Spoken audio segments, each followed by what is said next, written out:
Hi there, everybody. It's Fred Thomas, and you are watching All Things Bike, brought to you by Frame and Wheel and AD Bikes. And today we are speaking with Mattie Daughtry, member of the Maine House of Representatives for the 49th District, which includes part of Brunswick. Mattie. Thanks for having me. Great to have you on the show. Is it part of Brunswick? I wasn't so sure about that. Are there two parts of Brunswick? There's actually 3 reps for Brunswick. So I have what's essentially the western part of Brunswick, and then there's a rep who has sort of the eastern part, and then another one that has a little chunk of Brunswick and Harpswell and a lot of that area. I didn't realize it was so big that it needed 3 reps, but yeah. Now we know. I need to get out more often, that's for sure. Well, it's a good place to come and bike. Oh, I know. It's got a big scene there. The Wednesday night ride out of the Gorham Bike and Ski Shop, and I think Corner Cycle, Center Street Cycle. Center Street Cycle. Lee there has a ride. Yeah. We know where to go. Now, is it your third term? It's my third term. Third term, and you just were reelected last November. Yeah, last November. Feels like a lifetime ago. Congratulations, I bet. Yeah, well, tell us about the campaign. It must have been hard and a lot of work. It's always an interesting experience. I never thought I'd be doing this, and every time I get to campaign, it sort of reminds me why I started doing this. I get to meet my neighbors, I get to find out what's on people's minds, I get to see parts of Brunswick, even though I grew up there, that I never have seen before. Right. But most importantly, I get to meet people and hear their stories, and I love that more than anything else in my job. So that's great, good for you. But you did it last year, or in November, you did it on your bike, which caught my eye because I thought, that is the best way to see your environment. All right, maybe I'm a little biased there, but if I travel to a different country and I want to see the country, if I spend 1 week riding my bike in a new area, I will see more of it in that 1 week than I could see in maybe 3 weeks of just driving around or having a regular sort of hotel experience. So what you were doing resonated, and it seemed to have worked. And it seems like you met a lot of people and had a chance to tell them or hear their stories. Tell us some of the stories that came of it. Sure thing. So I was trying to figure out how to sort of make the campaign feel different, not only for myself, but for my constituents. It was my 3rd term. It was my 2nd term with this district. I went through redistricting, and I really wanted to see what the entire space looked like. And there were 2 parts. One was looking for something new, and then the second was I got hit by a car in May. And so part of this was sort of my own proving to myself that I could get back on a bike, and was sort of, 1 part personal journey, 1 part political journey. Right. But as you said, it really gave me a chance to see my district in a new light and sort of experience it.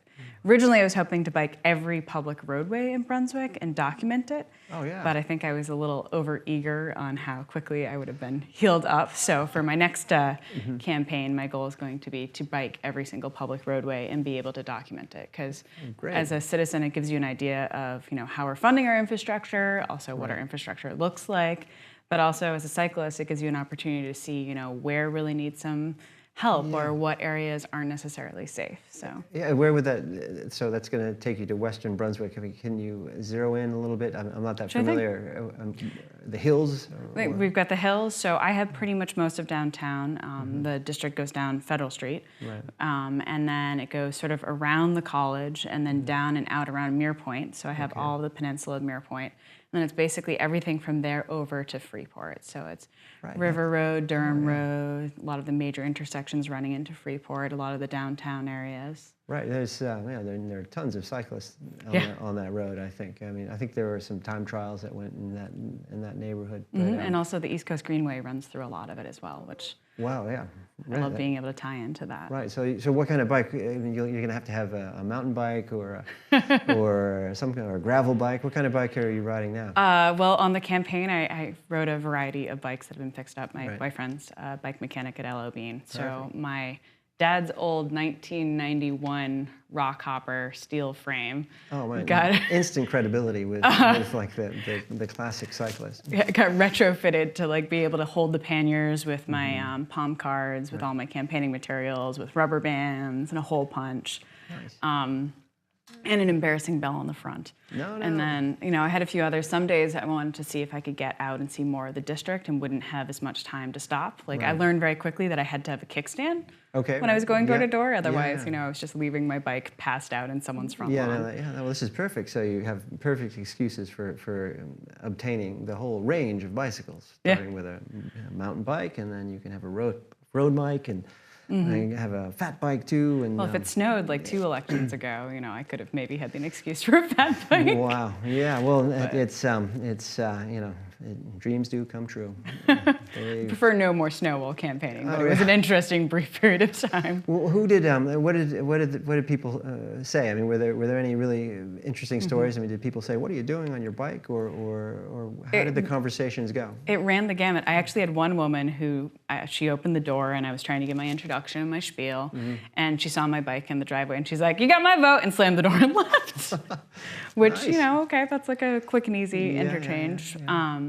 People felt like they wanted to take more time to chat than when I have. One of the other ways people campaign is with a driver. So you have someone who pulls in, you hop out of the car, you pass them your literature, and you sort of have a quick exchange. Yeah. This sort of gave me a chance to really settle in, and people felt more comfortable, I think, because it was on a much more intimate and personal scale. Sure, yeah, much more genuine and human level, definitely. I didn't have anyone, I had a lot of people trying to feed me, which I kind of liked. It was kind of fun. A lot of people, it's getting dark, or do you have a light on your bike? Those kind of comments. Yeah, definitely, lights are good. I think in light of what happened last year, running a light on your bike, front and aft, and even on your helmet, it may sort of dilute the cool factor a little bit, but visibility. Yeah, when you're riding around with a bunch of campaign material on an old mountain bike, you're okay. Yeah. Are there other legislators that are riding frequently? There's a pretty good group of us, and we've been meaning to calculate how much fuel we saved by all cycling during our campaign. Dean Rikerson is one of the ones who's a pretty advocate cyclist. Eric Jorgensen here in Portland did a lot of his campaigning, prior cycles and this cycle on his bike. And then Brian Hubble, who lives in Mount Desert Island, did a lot of his campaign on a bike. He actually calculated, I think all of us who campaign on a bike won by at least 60%. Really? Which I thought was kind of a cool factoid. Yeah, no, are you on Strava?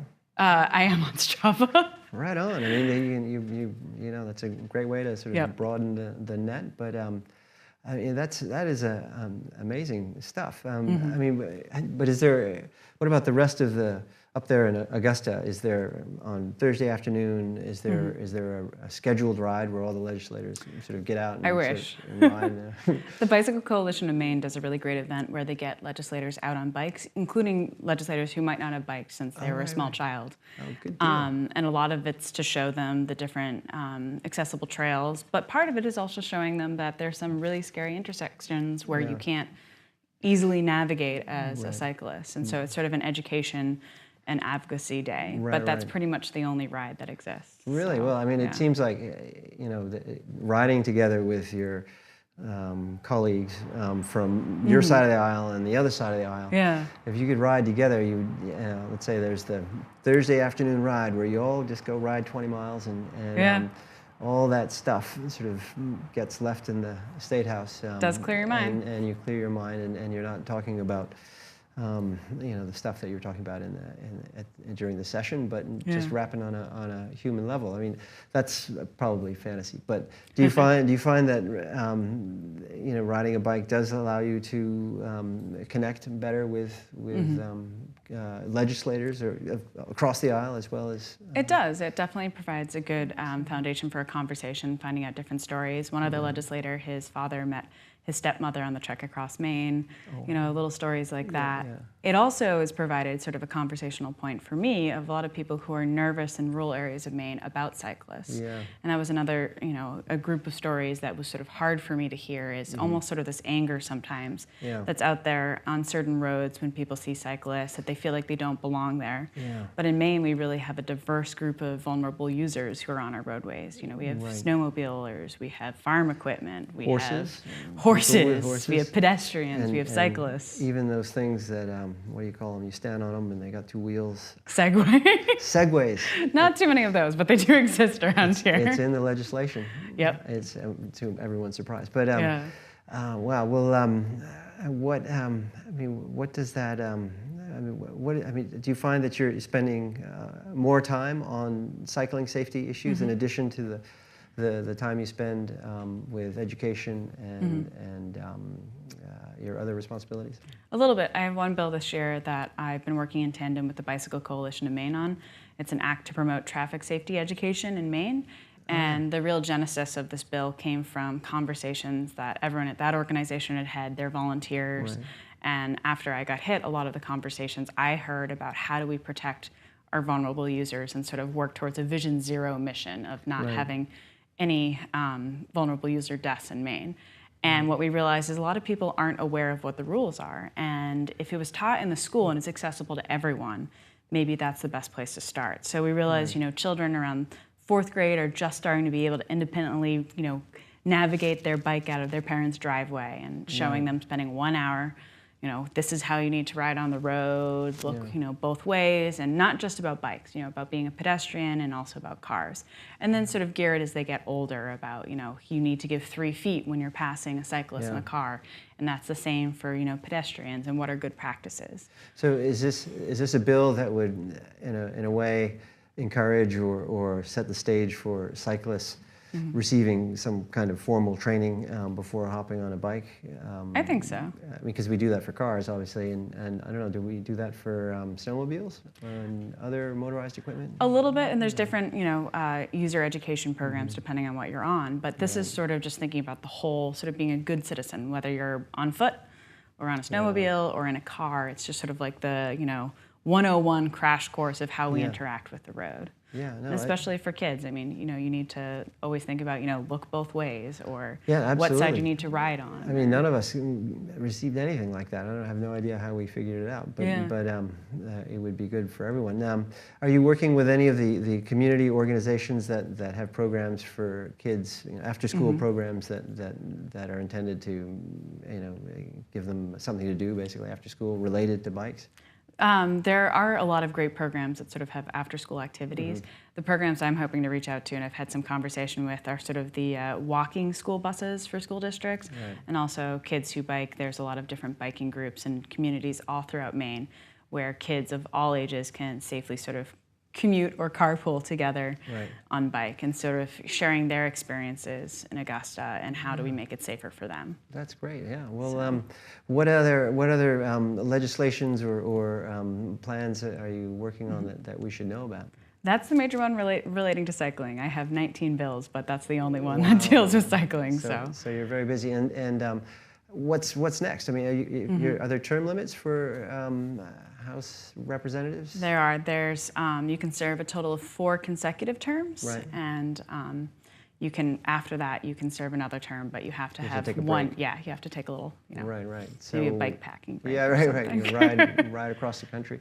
Yep. Well, there's always the Senate, I suppose, and then there's the governor, and I don't think that far. I'm not one of those people who popped into this. I mean, honestly, I grew up with some incredible female political role models. My woman who was like my second mother was a state rep.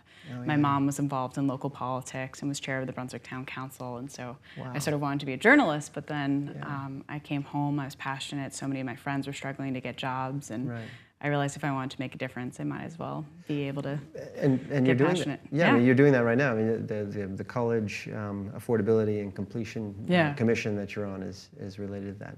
That's a big part of my policy work is around college affordability. So. Right. And isn't there a picture of you in the State House as a 7-year-old? Yes. That was when I was paging for Charlene Rydell, who was sort of like my second mom. Wow. Yeah, that was my entrance to politics.